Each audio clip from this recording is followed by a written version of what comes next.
Hello, everyone. It is my absolute pleasure and singular honor to introduce our guest to the World Federation Neurology YouTube channel and World Brain Day Package 2021. This is Professor Masud Husain. The Masud is a unique person. He is a neurologist, but he took a slightly different path in his academic career. We will hear from him later on. He is currently the editor-in-chief of much revered Brain Journal. You all know Brain Journal. This was started a couple of centuries ago.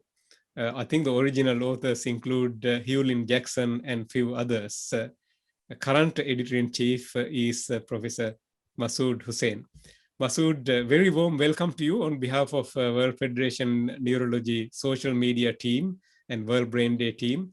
I know that you are a very busy man and I didn't give you too much notice, and thank you so much for supporting us by being available to let us open your heart and explore your life story. Thank you very much, Tisa. It's a pleasure to be here. Masud, tell us the making of Masud. Tell us your journey so far. Well, I guess it is slightly unusual. I was born in what was East Pakistan in the 60s, early 60s. And I only came to the UK by chance because my father, who was a radiology trainee, came here on a sort of Commonwealth Award for educational purposes. And we lived in London. Very difficult time in those days for outsiders to be in London in the 1960s. You know, it was we weren't terribly welcome. I can tell you that for sure. You know, even as a child, you had names called at you on the street. It was a difficult period. I remember that.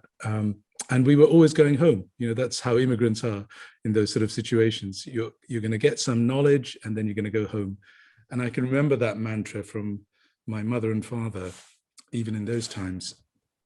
But we never did go home because there was a war of independence in Pakistan, what became Bangladesh in the early 70s. And although we visited, it was a very unsafe time to go back. So my parents decided that for their children's education, they'd stay on in the UK. So they became established here. And I luckily was able to finish my schooling here, and then I got an undergraduate place at Oxford, and I think that really made a huge difference to me because even in those days, Oxford was very much polarized in the sense of it was a very much a white middle class or upper class community. But I did find that there were all sorts of opportunities. If you wanted to get somewhere, you could do it, and it really was a meritocracy. It allowed people from different backgrounds to succeed. And I got very interested in neuroscience. Although I was a medical student, I got very interested in neuroscience. And I got the opportunity to do a PhD after 3 years. So I stepped out of my medical degree, did my PhD. It's called a DPhil in Oxford. And I thought I was going to go back into medicine. But then I got an opportunity to do a postdoctoral fellowship at MIT in Boston. So I went over there for a little while, came back, finished my medical training, and ever since I've been really focused on neurology. And I'll stop you over there, Masud, for a while. Yeah. And I myself, as a migrant, I know exactly what you are talking about. And you may have seen the movie "The Sky Is Pink." If not, you can watch it. It's a beautiful movie, long movie, but it has it's based on a true story. It has some sort of the segments of this aspect also, but that's not the main theme. The reason that I stop you is both these places are wonderful places, Oxford and MIT. When you visit those places, you get the sort of a feel, the sort of the caliber of people who lived there, who made significant contributions to the advancement of humanity. So for those the folks who had not been to Oxford or not been to MIT, how did you feel when you walked up to Oxford University for the first time, spend 1 or 2 minutes explaining that experience, and then do the same for MIT also? Well, I mean, it's a very intimidating thing for an 18, 19-year-old to go to somewhere like Oxford. But I think the remarkable thing about Oxford is that the academics, the tutors, you get very, very close tuition, one-to-one tuition sometimes, is they were very open-minded. You know, they wanted to encourage people from different backgrounds who are talented to really do well. And I always found that. I never had any problems with that. So although intimidating, because there are so many formal things, you know, dinners are sometimes with black tie, there are all sorts of formalities that you wouldn't necessarily know about if you grew up in an inner city like I had. I always found that it was possible to understand, to learn about those things, and people were open-minded. So I was pleasantly surprised. And as for MIT, when I went there, you know, I was obviously a few years older. The thing I found about MIT was in Oxford, it was lovely, but sometimes you could sit down at 11 o'clock, you know, for a cup of tea or something, and people would have wonderful thoughts about doing experiments, but nothing much happened, you know, after those chats. At MIT, you'd have that talk at 11 o'clock over a coffee, and your colleagues would say, right, why don't we do that tonight? Let's do it. And I'd go, what do you mean, do it tonight? No, let's do it tonight. Let's program this thing up. Let's do it. And, you know, you'd be carried away on this. And you'd be doing this experiment at 2 o'clock in the morning with these people because they thought that was a great idea. Let's do it. And the other thing about MIT was it was far more diverse. MIT is full of people from all over the world, usually people who might be there for a short period or, you know, coming there for a postdoc or whatever it is. They needed to get things done in a short period of time. And these were people with lots of energy, motivation.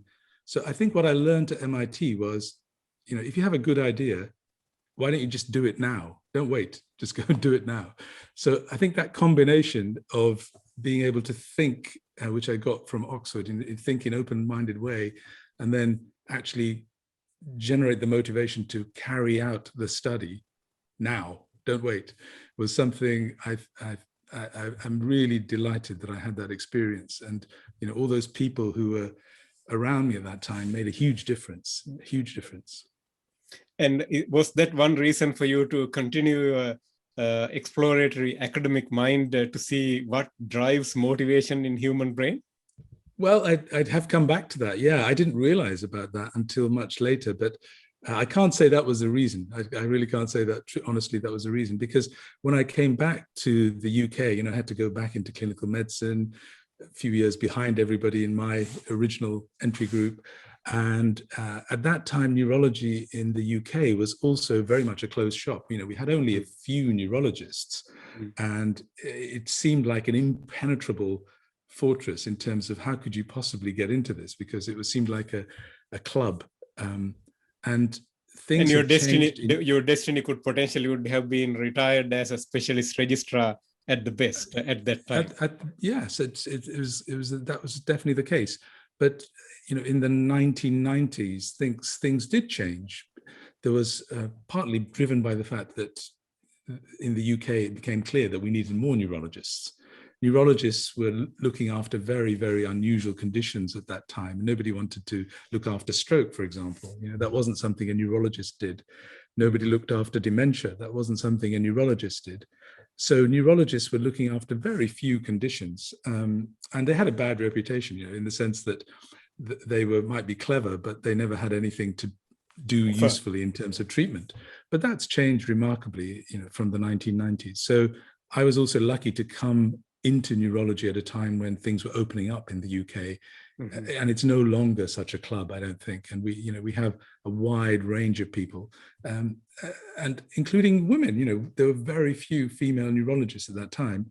Now, probably half our cohort of trainees are women. So I think it's made a huge difference what's happened in terms of increasing the need for specialist care in the UK. But I've always been interested in the cognitive side. And again, that's developed enormously over time, because hardly anyone did cognitive neurology in the 1990s. It's just how things have gone in terms of diseases, fashions, interests. Those have changed enormously. So you came back after your postdoc, then you went back to medical school and finished off your medical degree. And I'm sure you had a very unique CV by that time. Any chair would have taken you from both hands to train you in neurology. Was that easy, or it wasn't that easy? It actually wasn't that easy. Yeah, you might think so, but it wasn't that easy. No, it wasn't easy at all. Looking back on it, it was a very difficult time, but the training was fantastic. So I worked both in the Hammersmith Hospital, which was an amazing institute to be in, because you saw not only neurology coming through the neurology service, but also so many neurological patients, complicated neurological patients going to hematology or oncology or those kind of areas, very complex cases. I was lucky enough to work at Queen Square at the National Hospital for Neurology, which was also very important in terms of experience. But I also worked in district general hospitals, and that's what you also have to do. You have to see enough stuff to get enough experience, feel confident. So yeah, I've enjoyed my neurological training, but I can't say it was easy when I was a specialist registrar. Yeah. Mm-hmm. And then did you ever think or dream at that time that you would be editing the Brain Journal as the editor-in-chief at that time at all? Absolutely not. No, you wouldn't even think about that. Yeah.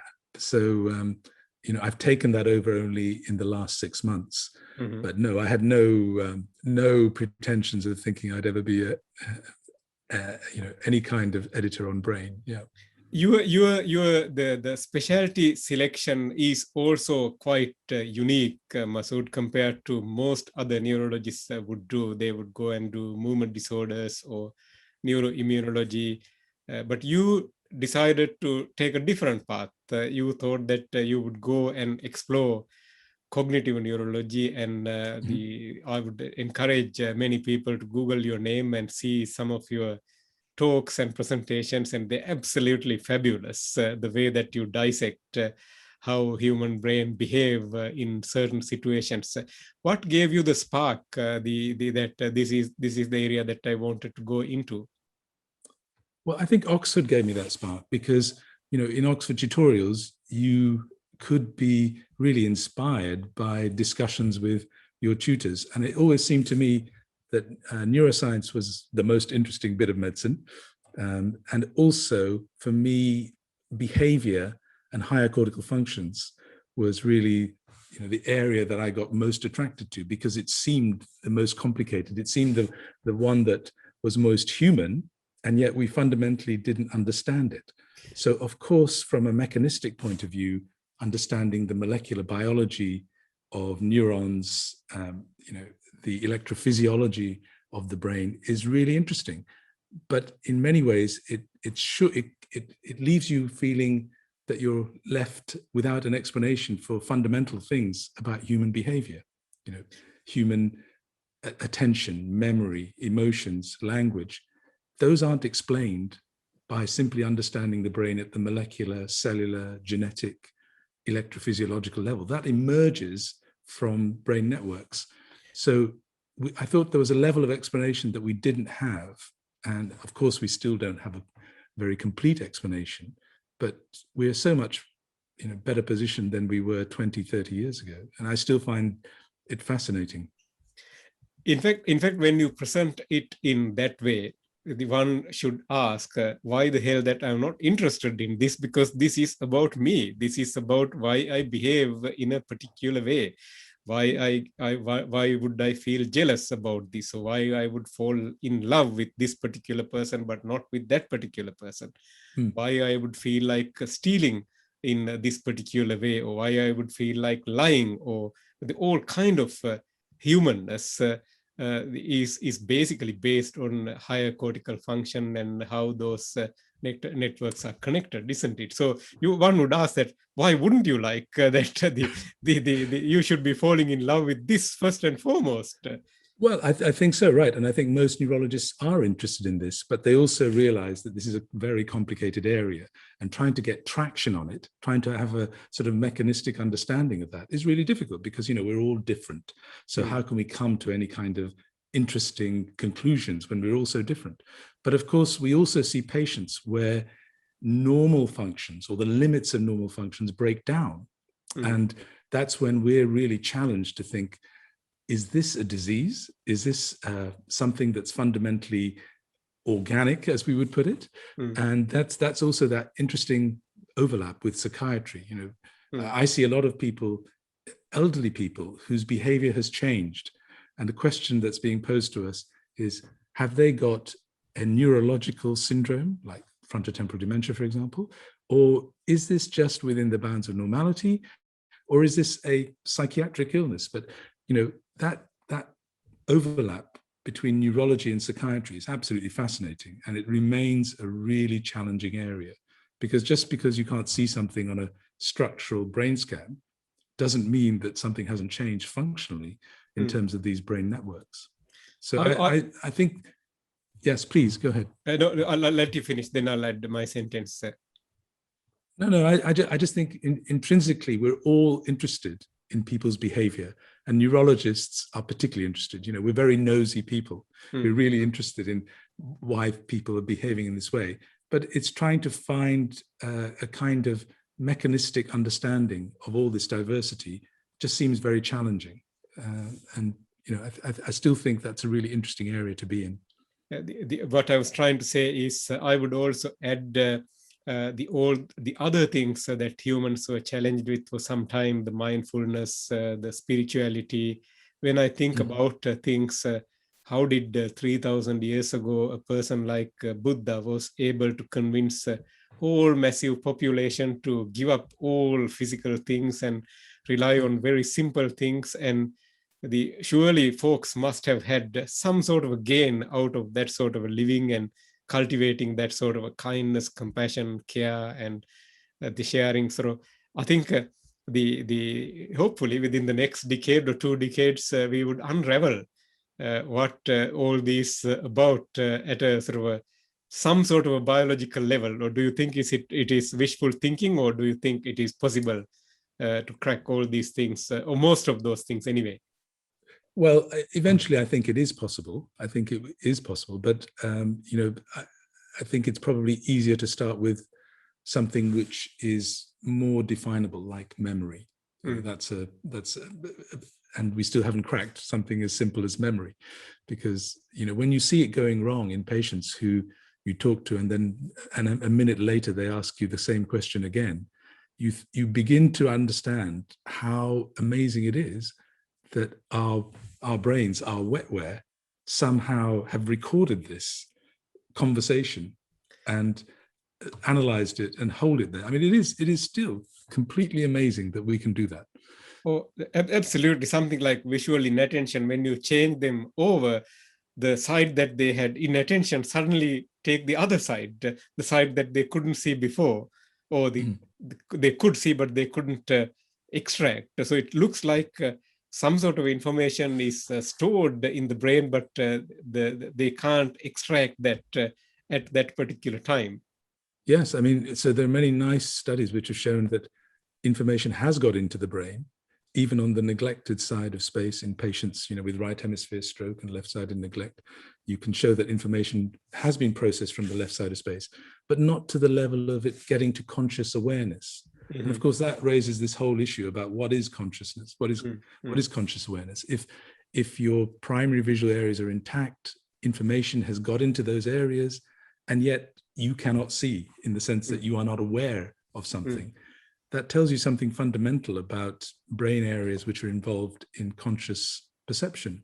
You know, so I think our studies of patients is not only interesting from the point of view of neurology, but it's also fundamentally interesting in understanding how normal brains work. You know, that's the other beauty of being a neurologist, is you get a real insight into how normal brains work.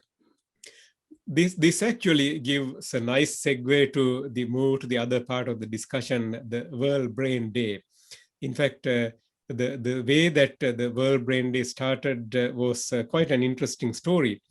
I think maybe about 10 years ago, perhaps, or 9 years ago, at that time, the President World Federation Neurology, Professor Hachinsky, was basically talking about brain health, the healthy brain, and there was a whole lot of brain talks at various workshops, and the World Stroke Day just landed, and it was becoming the reasonable event globally.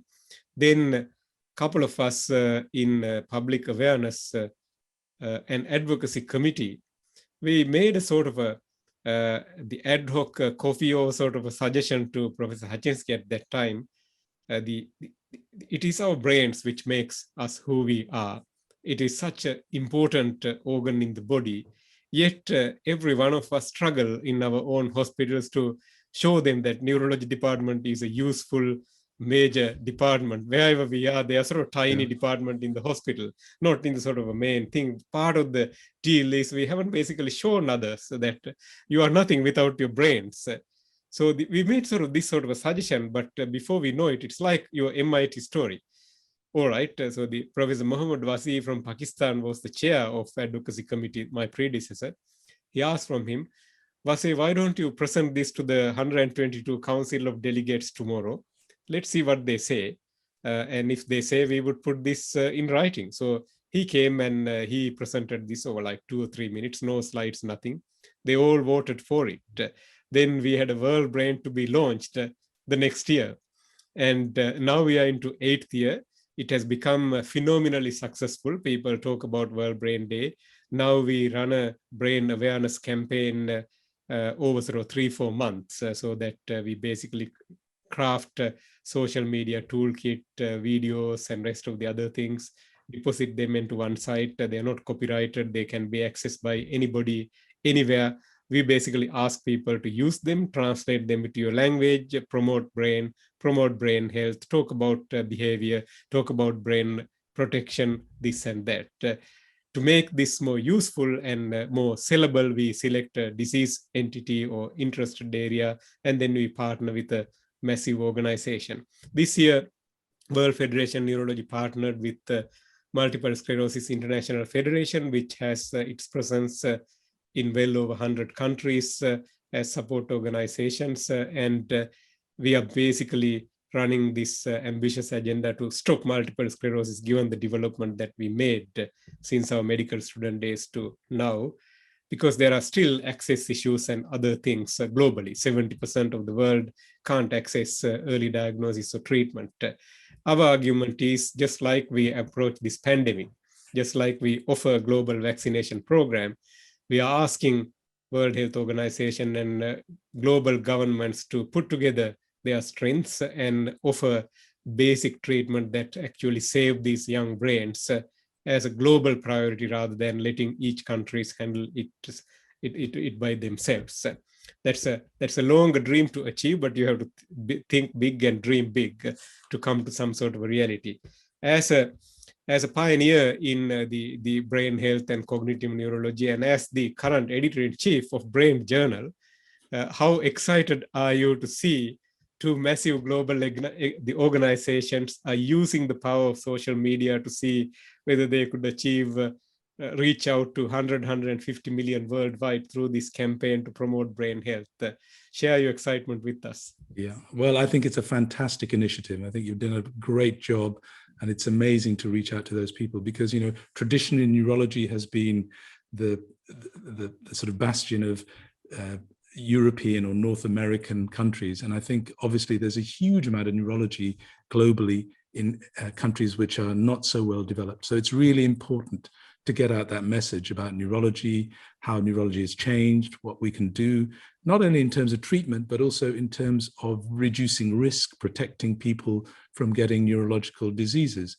And this is huge. It's an important educational achievement to try and do this. And also in terms of public health, it has huge amounts of potential and opportunity. So I'm really very excited, and I'm very grateful for you and your colleagues to be able to do this. It's fantastic. Thank you, and the support us throughout the campaign as best as you can. As you and me both know, what pandemic has shown us is the power of virtual life and power of social media. If Mr. Trump could become president thanks to social media, surely we should be able to promote better brain health globally. Yeah, well, hopefully with better messaging. Better messaging, correct. And better Twitter messages in particular. Yeah, better content. Yeah. Better content. Masood, tell us your experience with Brain so far. This is a journal that intimidates many of us. I became interested in Brain Journal as a young medical student from a rural one of the medical schools in Sri Lanka. I particularly enjoyed since the internet allowed us to go back to original writing. Occasionally, when I get a spare time, I go and read some of Hewling Jackson's long writings, those sort of long essays, just out of joy to see how they thought at that time. So share with our experience how this come about and your days with Brain. Yeah, so you're right. I mean, it's got a long history, and some of the great neurologists from the past have been either editors or written in Brain, and they had a huge influence in even simple things like the neurological examination. You know, what we do now is really something we've inherited from our forefathers who started to understand how to examine the neurological system. I'm very interested in the history of Brain, but I'm also really interested in looking forwards and making sure that we are real, we're grounded, and that we're telling stories about the research that matters now and for the future. So I look back, but I'm also looking forwards. And what we've done in Brain, I've had an experience with Brain for over 7 years as an associate editor. And this year I took over as the editor-in-chief. We put together a new editorial board. I hope that if people look at that editorial board, they'll see that it's very diverse, both in terms of gender, but also in terms of background of people from their racial backgrounds and their, the countries of origin. We're still trying to improve that diversity.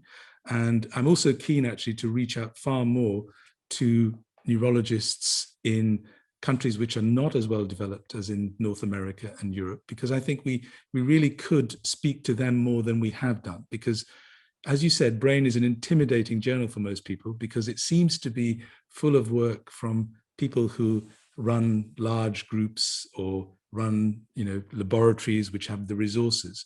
But I am also very keen to make sure that the content of Brain has something to say for people all over the world, and something meaningful also in terms of management of patients.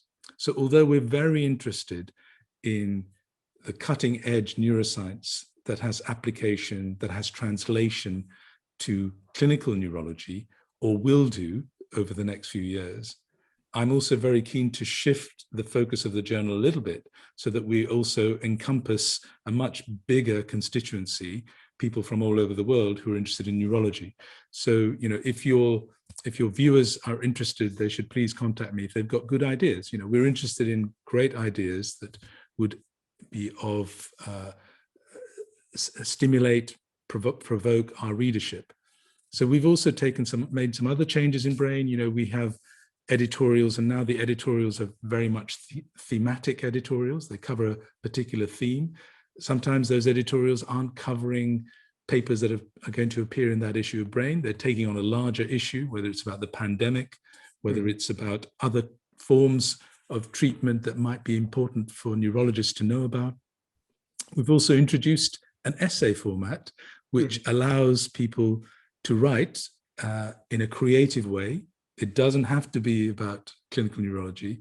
It has to be something that makes our readers think. So it's a bit more magazine in content, but we're looking for good writing and people who will make our readers think. And most of all, what I'd really like to do while I'm editor-in-chief of Brain is to make people think that this is the best journal in neurology because it's diverse, it's telling us the best in clinical neuroscience, but it's also engaging with clinical neurologists. So I would like to shift that away from being always an elitist kind of journal to something which is actually much more grounded and much more engaging for people who would like to be able to read it throughout the world. So we are taking initiatives in this way. But if your viewers are interested, please, ask them to contact me. I'd be very happy to see what sort of ideas they have. I'm sure they would be delighted to hear this, Masood. I personally am delighted to hear that you are shifting the focus. This is absolutely the need of the hour. As part of this World Brain Day package itself, I learned heaps by interviewing various people. To share a couple of stories with you, recently I interviewed a neurologist from Asia. He explained to me, he's retired now, he explained to me how he conducted the first epilepsy epidemiological study with the help of the first EEG machine that was donated to him by late Professor Harry Mianardi from Netherlands, sometimes in 1970s. This is how he did it, which is quite unique. He said that he didn't have any research grants. He was at full-time work, but he approached one of the popular, the non-governmental organization, which was bringing some American funds and supporting with basic food and basic education to preschool kids countrywide. So he selected them because they had network in that country at every corner. But his idea was to do a decent epidemiological study on epilepsy in his province, which probably had close to 200,000, 300,000 people at that time. Then he somehow had a meeting with the main operating person of this organization, had a meeting with him. He said to him that I have no money, but if you could give me the most educated 2 people from your organization for 1 week to come to my medical school, that would help me to understand this particular problem, which is being regarded as a demonic illness, which is a brain disorder which can be imminently treatable. And he was successful. He was given 2 people each from each village. So he had close to 1,000 young people who wanted to do something meaningful. He put these people to the medical school for 1 week. He spent his money to feed them, and he organized university accommodation free for them using his contacts. And then he basically taught them how to take epilepsy history during that week. Then he sent all of them to the villages and screened every single person in that whole province. And in the end, he selected about 2,000 plus people who could potentially have epilepsy. He incentivized them to come to the medical school. He had only 1 EEG machine. And then he ended up doing like 1,400 EEGs on them. Then he sat behind his desk. This is pre-computer, pre-internet era. He analyzed every single EEG and classified them according to whatever the International League Against Epilepsy classification. I believe he published that in Epilepsia also. When I heard this story, I felt that this is probably the best neuroepidemiological study that I could ever think of, even today. I can't think of any similar decent neuroepidemiological study in Australia as best as I can see. This guy, he did it with minimum things, no research grants, no research assistants, but sheer will and using existing resources. I think there are a whole lot of stories that are worthy of us to know, who have the luxury of practicing medicine and neurology in developed world. We always ask for more, but there are many people who do more with less. Absolutely, so that's a really inspiring story, isn't it? And it just goes to show what you can do if you're really motivated and you want to solve a problem. You don't need the research grant. You can do it just like that. If you have a little bit of support, you can get there. Yes. I think every time when I was sitting in the education committee, I was very vocal that this idea that somehow we know everything and our job is to fly into some place and then teach them everything. While that is useful, there are many things that I can learn from them also. It has to be a two-way thing, and there are very smart people in these countries and regions. This is one story. I heard so many stories in all over the world just by talking like this to many people. The way that they do things, the way that they operate is unbelievable. I think my managers are having a good time because I stopped complaining, having seen some of these things. Yeah, you're too compliant. which is not good on this side of the town. Masud, outside the neurology and the brain and rest of the other things, how do you find work-life balance? What are your hobbies? Do you still travel back and forth between Bangladesh and the UK, or all your family is living in UK? Are your parents alive and well?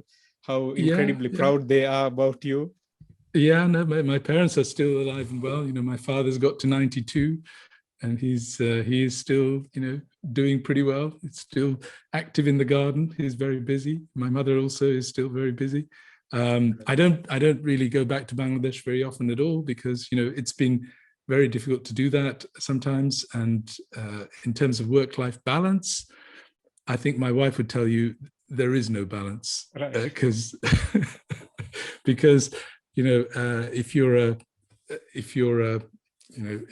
leading an academic team, as I do in Oxford, and trying to get research out, looking after students, clinical fellows, doing your clinic, you know, and also trying to edit Brain, where we're getting, you know, roughly 100 submissions a week, it's pretty difficult to have much else. And then, for example, you know, we have the European Academy of Neurology coming up, where you also have responsibilities. I'm a co-chair of the higher cortical functions panel. So I would say I don't really have much in terms of work-life balance. When I do get an opportunity, what I really like is reading novels. I enjoy that. And I also, the other thing that Oxford really gives you the opportunity to do is to meet people who don't do medicine. So academic people who are in my college, New College at Oxford, who don't do medicine. And that's, you know, great to talk about things outside neurology and medicine. That's been fantastic. So those are my things that I really enjoy outside of my working space, but it's a narrow space, I can tell you. No, I routinely throw these questions at various people. I remember Peter Gorsby, the headache expert, once told me that, so this, you want to know work-life balance. I can tell you this. There are some people who work like you and me, and there are some people who doesn't work. Other than that, I don't know what you are talking about. Well, I could imagine Peter saying that. You know, he's a straightforward Australian, isn't he? Yes, and another person, Steve Davis, one of the previous World Stroke Organization presidents, he's a close friend and colleague, live not far from me. And when I asked this question from him, he once told me that, so you're asking about work-life balance. I'm just trying to balance work, let alone work-life. Yeah, well, that's very honest. That's very honest. Yeah. The Masud, the last question is any take-home messages to youngsters. When I say youngsters, I want you to think of high school students, medical students, young graduates who probably have no idea what they wanted to do, neurology residents, or neurologists who are just board certified, who could go and do a whole lot of private practice and earn as much as they want, or contemplate on academic clinical career. I want you to think of all these categories from your own experience as a migrant who went through the hard Yakka path, and then you took a peculiar path to stop medical education, did a PhD, and then did a postdoc at most unfamiliar territory for a medic in MIT, come back, and then you took a very challenging area to the advance, probably taking a big gamble and risk of becoming a world leader in those fields, as they are hard, despite fascinating, and then juggling a whole lot of other things. Sort of putting, that's your hat, and I gave you the audience. So what's your take-home message to them? Well, I think I would say I've learned you have to follow your passion. You know, you really have to follow your passion. If you think this is what you want to do and this is what really excites you, you should try and do that if you possibly can, if your circumstances would allow you to do that. But following your passion means that there will be obstacles. There are always going to be obstacles. And one thing that I think most of us have learned is you have to be persistent. You have to be tenacious. you mustn't be thrown at the first obstacle or think, no, this is not achievable for me, it's for other people, because it is all achievable. It's just you have to persist, you have to really be focused on what you want to achieve. Sometimes it won't come easily, it may take years to get there, but life is very strange. When you're deflected early on, it might be possible a few years later to get there. So I would say follow your passions, persist in what your goals are, but most importantly also, you have to enjoy yourself. This is really important. If you're not enjoying yourself in something, I think you should have a good look at what you're doing and say, is this really what I want to do all my life? Because although it might be financially okay, it may be something that is, considered to be fine. If you're not really enjoying yourself, then you should be thinking, what would I be passionate about and how would I get there? So that would be my advice, I think. So the summary is find your passion, follow your nose, be passionate on what you do. And sometimes when you follow your passion, things might not come easy to you straight away. But on those occasions, be tenacious, be persistent, be persevere with what you wanted to do. And always ask from your heart, are you actually enjoying what you are doing? Whatever the thing that you are doing, then if you address those three things brutally, honestly to you, you can't really go wrong. Did I summarize that correct? Well, that's absolutely great summary. Yeah, I mean, of course, sometimes things don't turn out the way you want, but I think that's what I've learned from my experience is they can turn out the way you want, but you have to persist. You can't just expect it'll be easy. Thank you so much, Masud. I think that's a very nice the way to end this conversation. I remember when I was trying to enter into neurology training in New Zealand, one of the neurologists that I was working with me quietly told me that I don't think it is a good idea for you to do neurology. I think you should do something like respiratory medicine or cardiology. So I said to him that, Dr. So-and-so, why do you think so? Was there anything wrong with what I was doing with regard to the neurology runs that I did with you? He said, no, there's nothing wrong. You're absolutely superb. But the problem is your language. Given that your language is not English mother tongue, because you're not English born, you are never going to make it to a decent neurologist. As you can see, decent neurologists always speak English as the mother tongue.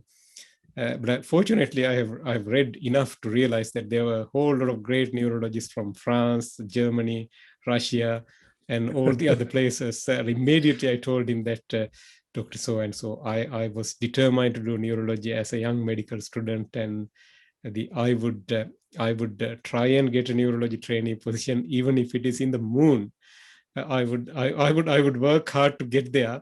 And then he said to me that I still advise you that even if you get a trainee position and trained in neurology, it would be hard for you to find a neurologist position. But that's a problem that would come later. I didn't sort of bother about that. I thought that I would deal with that at that time. And you were absolutely right. You must follow your passion. And when obstacles come, you should persevere with things. And eventually, it would fall into place. And you got to enjoy what you do. Absolutely, yeah. If you actually do those things, you really don't see this thing called physician burnout. I'm assuming that you have not smelled anything like that. I certainly haven't, despite the long hours and other things that we do.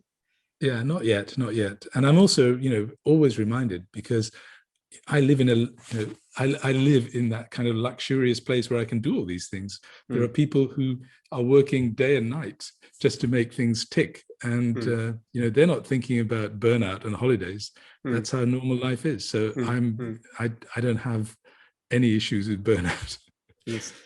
And the other thing is it would be rather exciting time for youngsters. And if you are remotely interested in human behavior or humanness, this is the area to get into, isn't it? Neurology and brain. Absolutely. Yeah. We can't encourage you enough. Come and do cognitive neurology. Absolutely. I totally agree. I wish if I'm a resident now, but I'm not, unfortunately. All right, Masud. You're young enough. You're young enough. All right, Masud. Take care. All the very best, Yeah. and good luck with the cognitive neurology workshops. I am registered myself for European Academy of Neurology. If time permits, I'll pop in to see your presentations virtually. Okay, great. Thank you so much. I have become a fan of yours for some time now. Take care, Well, and all the thank you very so best. much. It's very kind of you.